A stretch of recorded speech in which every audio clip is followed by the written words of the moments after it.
2-3 दिवसापासून रोज मी रोशनला बोलत होते, की किराणा संपला आहे आणि किराणा आणावं लागते. तर तो बोलला, की "हो, आणू. पण सध्या मला पण वेळ नाही मिळत आहे, त्यामुळे काही जाऊ नाही शकत आहे आपण.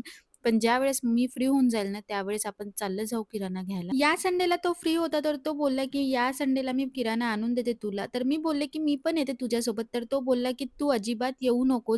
जर का तू आली ना, तर माझं जे बिल आहे ते खूप जास्त वाढून जाते आणि तू बिनकामाचं खूप जास्त सामान घेते आणि मला जे लागते ना, मी ते बरोबर तुला आणून देते." तो असा बोलला. पण मी बोलली, की "नाही, मी येते. मी यावेळेस काहीच सामान बिनकामाचं घेणार नाही, पण मी येते." तर तो बोलला, की "ठीक आहे, चल मग." इतक्यामध्ये जी चहापत्ती रोशननी आणली होती ना, ती अजिबात चांगली नव्हती. त्याचा चहा अजिबात चांगला होत नव्हता. तर मी त्याला बोलले, की "चहापत्ती दुसरी घेऊया आणि चांगली घेऊया, कारण चहा अजिबात चांगला होत नाहीये." तर तो बोलला, की "तुला नॉलेज असेल तर तू घे, तुला जी वाटते ती."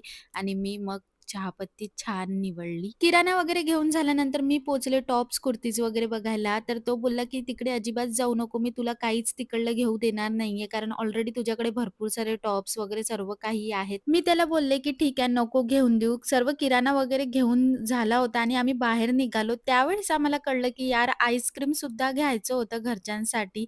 तर तो बोलला, की "जा तुझ्याकडून ट्रीट दे आज आईस्क्रीमची आणि तू आईस्क्रीम घेऊन ये."